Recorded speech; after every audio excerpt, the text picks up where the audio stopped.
Page 57. Let's get right into it. Not to feel exasperated or defeated or despondent because your days aren't packed with wise and moral actions, but to get back up when you fail, to celebrate behaving like a human, however imperfectly, and fully embrace the pursuit that you've embarked on. And not to think of philosophy as your instructor, but as the sponge and egg white that relieve ophthalmia. I think that's how you say it. As a soothing ointment, a warm lotion, not showing off your obedience to the logos, but resting in it. Remember, philosophy requires only what your nature already demands.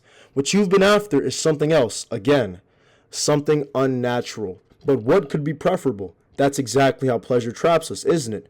Wouldn't magnanimity be preferable? Or freedom, honesty, prudence, piety, or piety, I think that's how you say it.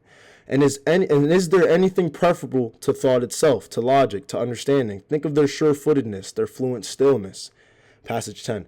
Things are wrapped in such a veil of mystery that many good philosophers have found it impossible to make sense of them.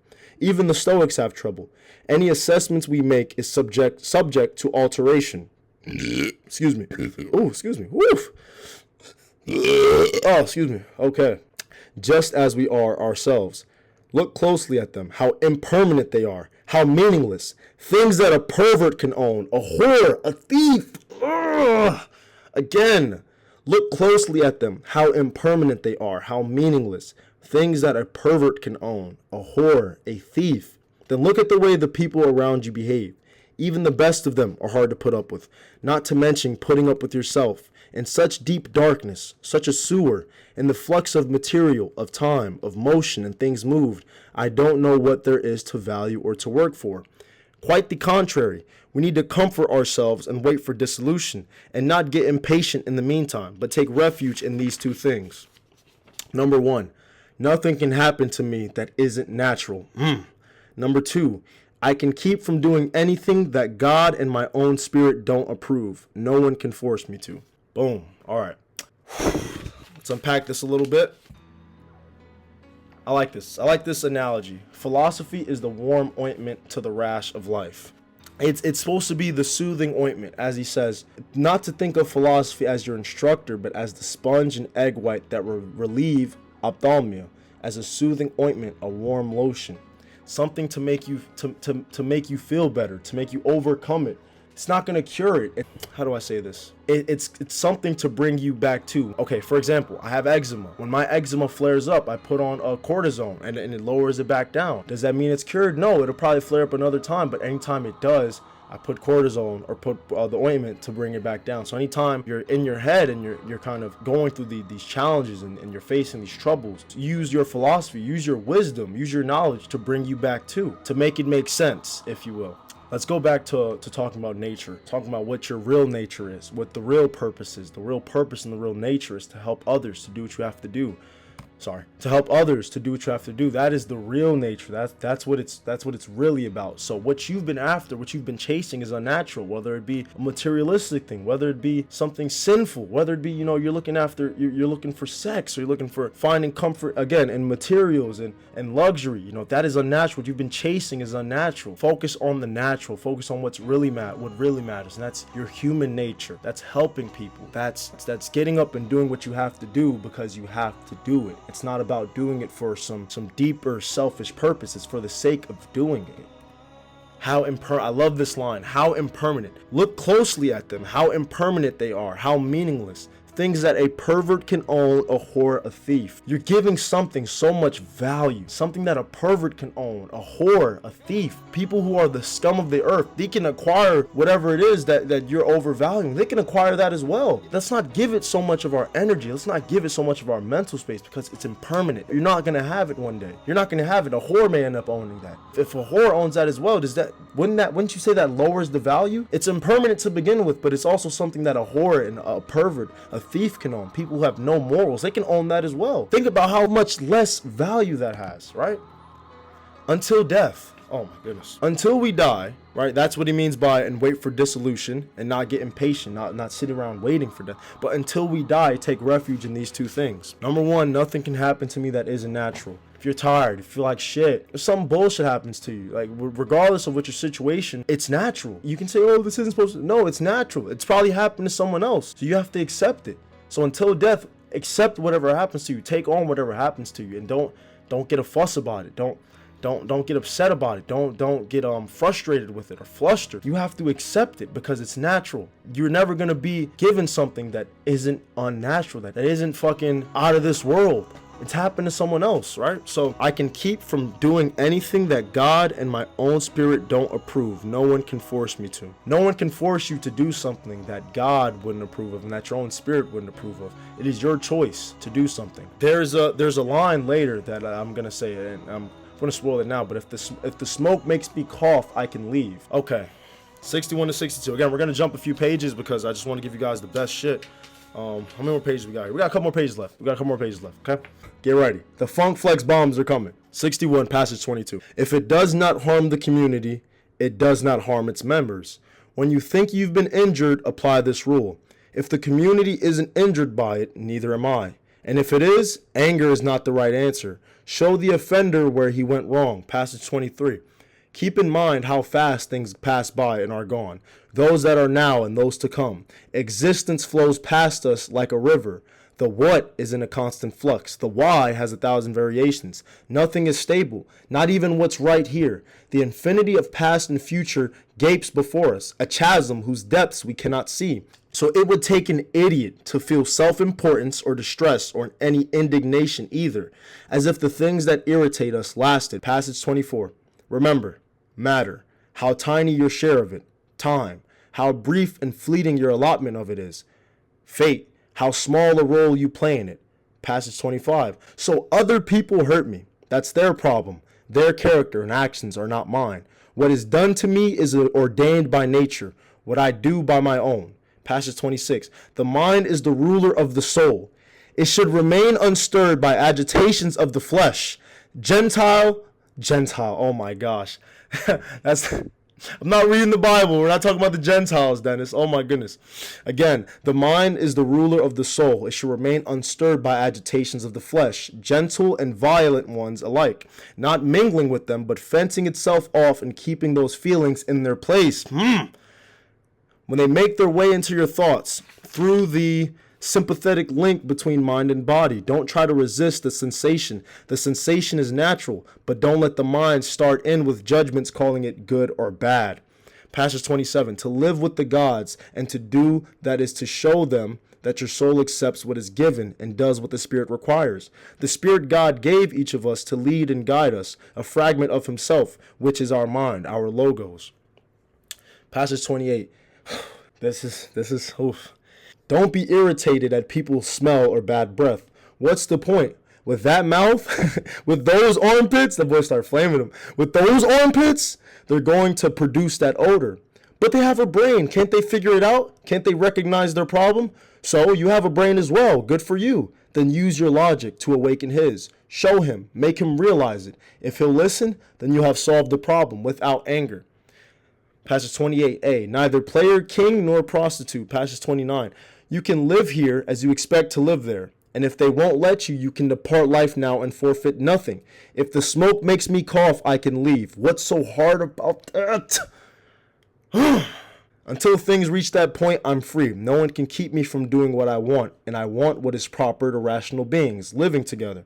Passage 30. The world's intelligence is not selfish. It created lower things for the sake of higher ones, and attuned the higher ones to another. Look how, did y'all hear the ESPN note? Look how it subordinates, how it connects, how it assigns each thing what it each deserves, and brings the better things into alignment. Okay.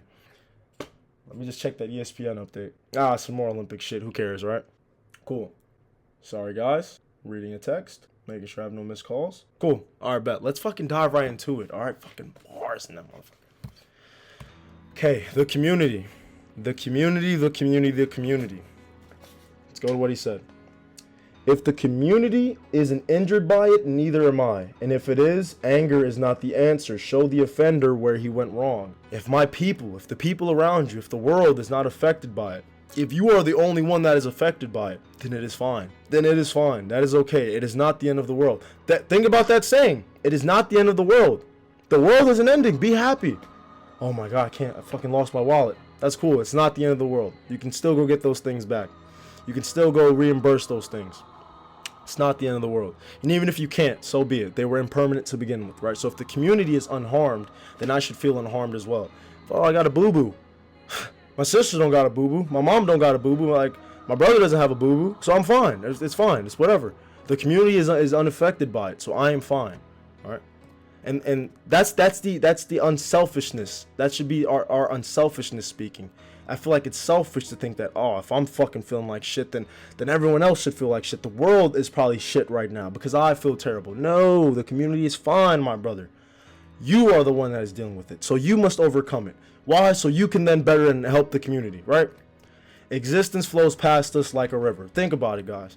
I don't know how old you are, but think about how short life is, how short this time on earth is. My best friends are my childhood friends. Like my boy Sean and Vin, I've known them since I was 4 years old. And whenever I'm with them, I always just think about random ass flashbacks of elementary school or middle school or whatever. And I just think how much time has passed. You know, my dad always told me, he said, son, one day you're gonna close your eyes, you're gonna blink, you're gonna snap your fingers, and you're gonna wake up and you're 20. You're gonna blink, snap your fingers, and wake up and you're 40. I can't believe I'm about to turn 20 in fucking 2 decades on this earth. I can't believe that shit. But existence flows past us. It's not gonna stop. You know, no matter what, the world's gonna keep spinning. So you have to make the most of it, right? You have to continue to be a good person, continue to be true to your nature, because you know we're not gonna be here forever. So how we make the most of it is being true to our nature and ourselves. Only an idiot. Only a fucking idiot. Only an absolute mental idiot would well, what would an idiot do? It would only take an idiot to feel self-importance or distress or any indignation either, as if the things that irritate us lasted. Let's think right now. Think about something that pissed you off when you were in middle school. Think about how minute that problem is and compared to today. You don't even think about that thing no more. Even if it was cringe, even if you were embarrassed, that was so long ago. And this is transition from how existence flows past us. It was so long ago, and we close our eyes, we open our eyes, and that is past us. We're past that point now.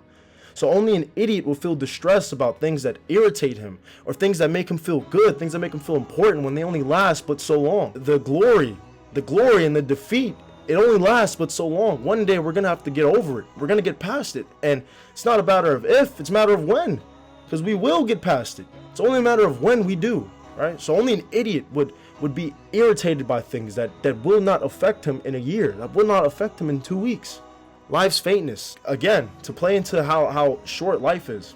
Our time on earth is very, very small. This earth has been around for so long, and we're just a speck of dust in the timeline. We're just a blip of existence. So don't let these things, they may feel like, oh, it's the end of the world, like this is it, like life's over. No. You have so much time, but yet you have so little time, right? Our time feels like forever, but it's not forever. So if I stub my toe, I'm gonna be pissed for like 30 seconds, start raging, start fucking flipping shit. But in 20 minutes, I'm probably just gonna be in the bathroom, fucking brushing my teeth or some shit, or aggressively masturbating. Now I'm playing. Think about how faint these moments are. The good times, the bad times, they're so faint. Life as a whole is so faint. Other people. This is the one. Right? This is the one. So other people hurt me. That's their problem. Their character and actions are not mine. What is done to me is ordained by nature. What I do by my own. No, you should never let no one else fuck your mood up. You should never let no one else interrupt your thinking or your thought process. If someone was to hurt you, you shouldn't be upset at them because that's their choice. They chose to hurt you, right? That whatever they do as a whole, if someone, you can't influence someone's actions, you can't force them. I don't have control over people where I can say, hey, don't do this, and I can expect with 100% guarantee that they won't do it. So if someone else does something that you do not like, at the end of the day, that is their choice to begin with, you know. And how can we apply this to a real scenario? And this is a great one. When I was younger and I would get in relationships, I would always be so fearful of my significant other, you know, having dealings with someone else or leaving. And that was something that always kind of bothered me, and it created like this, there was always this tension, this tension and self-conflict where I would be in the relationship and I'm like, yo, like they can probably go do something with someone else, or probably, you know, they probably don't even think, no matter what you're thinking, if it's involving someone else, you should remove yourself from that entirely. It is purely on them whether they choose to do it or not. Even if they do, you should remain unharmed because the community is not affected by it. What other people do, we cannot control. What is out of, I can only control what I can control. I can only control if Dennis opens this drawer, or if Dennis fucking picks up this remote and changes his color. I can only control what Dennis does. I can't control what him or her. Oh, who's calling me? Damon's calling me, guys.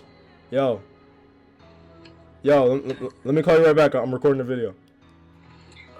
Alright, little cameo from the boy. But yeah, what other people do, we have no effect on them. We cannot control that. So we should completely let go of the idea of trying to control them in the first place, or even being affected by their decisions in the first place. Mind rules all. Oh my goodness. This is the one I love the most. The mind is the ruler of the soul. It should remain unstirred by agitations of flesh, gentle and violent ones alike, not mingling with them, but fencing itself off and keeping those feelings in their place. When they make their way into your thoughts through the sympathetic link between mind and body, don't try to resist the sensation. The sensation is natural, but don't let the mind start in with judgments calling it good or bad. You control your reactions to anything, right? You should be able to separate your mind and your soul and your body. You should be able to separate them through all. And at the end of the day, your mind, yourself, you control all, right? So if you get cut, if your arm gets fucking sliced off, you have to cut off, you have to fence off that feeling, you have to fence off that agitation of the flesh. You should be able to fence that off, because at the end of the day, your mind is in control of it. Your mind is in control of how you feel. It can hurt, but if you feel hurt, you can remove yourself from that. You can fence that off, still knowing that the sensation is there, still knowing that the feeling is there, but fencing it off and realizing that that is something totally different. Do not connect the two, right? Do not intertwine them. Do not connect them. But the mind controls the body and the soul. They do not control me. So even if the agitations are gentle and violent, even if it's good feelings, disconnect them. Don't let it influence the mind. The mind controls it. If the body feels good, the mind controls it. If the body feels bad, the mind controls it. Don't let, because the body feels bad, that the mind would feel bad, or if the body feels good, the mind would feel good as well. Keep the mind in a stoic state, unaffected by all, right? Unaffected by everything. Fencing them off, acknowledging they're there, right? Acknowledging they're there, but don't try to let them in through the door. Help him with his smell. This is just another recurring thing, a recurring theme of helping other people. If he smells, help him with it. Don't be upset with him because he may not know better. Teach him, show him, remind him. So I say, oh, he should know better. No, help him. It's obvious that he doesn't. Oh, he has a mind. He should be able to know. No, it's obvious that he doesn't, or obviously that he didn't, or maybe he forgot. Remind him. Right? And it's not even just with the literal meaning or the literal sense of if he smells, help him with it. But if someone is having trouble with something, don't be upset with them. He says, but they have a brain. Can't they figure it out? Can't they recognize the problem? If they have a brain, they probably don't. They might not. You have a brain. You're the one with the brain, so help him with it. All right, if you have the skill, you have the advantage, help him. Get him to that place that he needs to be. Don't be upset with him. Help your brother. Help your sister. All right? Don't be upset with them. Help them. Lift them up. Don't be frustrated with them. If the smoke makes me cough, I can fucking leave. I can fucking leave. If the smoke makes me cough, I can leave. You can live here as you expect to. You can lead the life that you want to. If something is upsetting you, if you don't want to be in a situation, you can walk away. Sure, there are consequences that follow it. Sure, there are things there are processes that you might have to go with. But if something is upsetting you, if you put yourself there, leave the situation. Walk away from it. Take yourself out of the equation. Don't sit there and keep coughing. There's smoke in here. If someone's in my house and they're smoking, everyone's smoking in the house and it's making me cough, what am I gonna do? I'm gonna go outside. I'm not gonna sit there and say, oh, woe is me. I'm just gonna sit here and cough. No, I'm gonna go outside. I'm gonna do something about it. How you want to live your life is how you want to live your life. You want to live your life a certain way, go live your life that way. Again, I use the analogy because I can't think of something specific, but if the smoke is making you cough, leave. Whatever that smoke may be, leave. Walk away from it.